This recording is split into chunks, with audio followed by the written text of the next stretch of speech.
Assalamualaikum warahmatullahi wabarakatuh. Nama saya Umar Ali Muhammad. Di sini saya akan memaparkan sejarah pemikiran ekonomi di masa Yahya bin Umar dan juga biografinya. Berikut penjelasannya.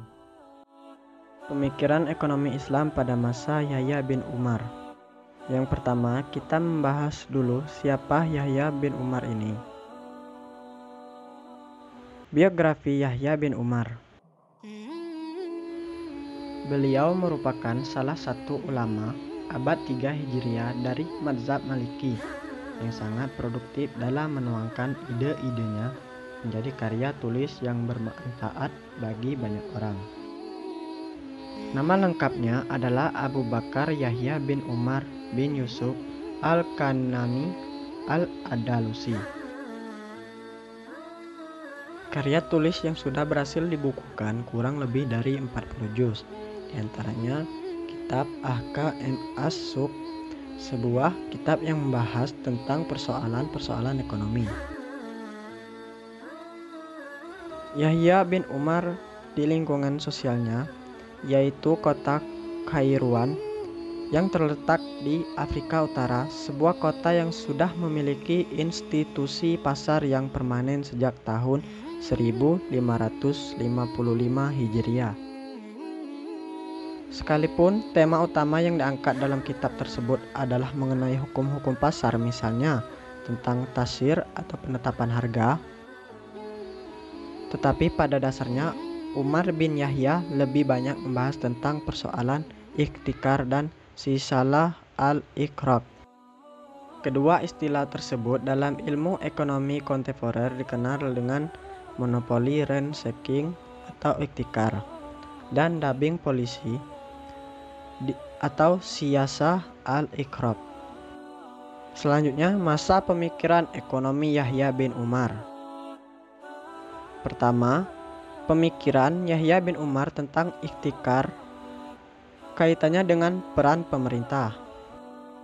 Menurut Yahya bin Umar, apabila harga di pasar mengalami ketidakstabilan karena ulah dari segelintir para pedagang, maka pemerintah sebagai lembaga formal harus melakukan intervensi terhadap harga di pasar tersebut dengan mengembalikan tingkat harga pada equilibrium price atau keseimbangan harga.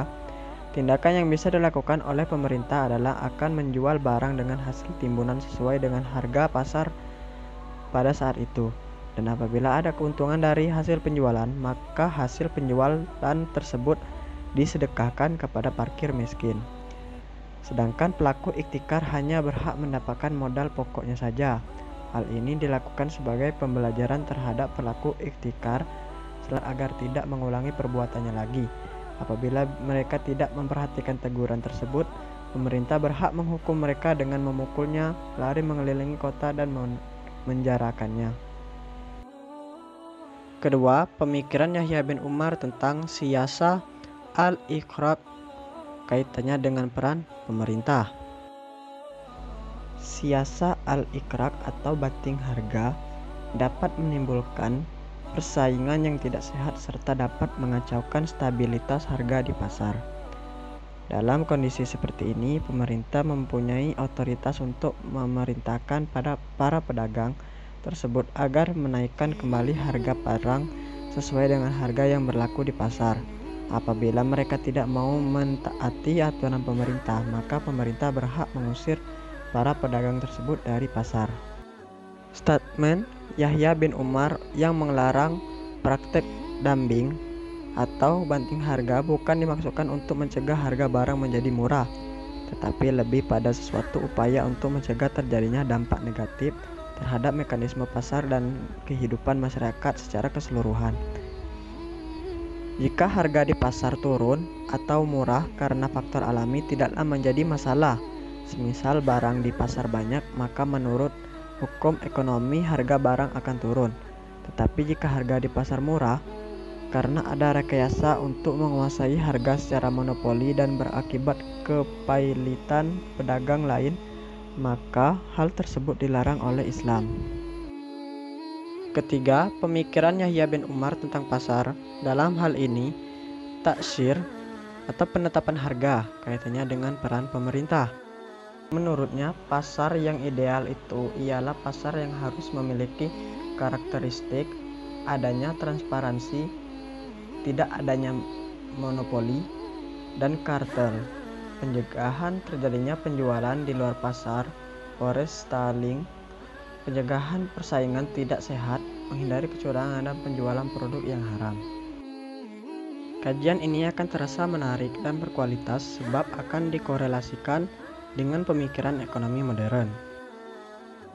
Dengan demikian kita akan mengetahui apakah ide yang digagas oleh Yahya bin Umar pada 15 abad yang silam masih relevan dengan pemikiran para ekonom abad modern ini.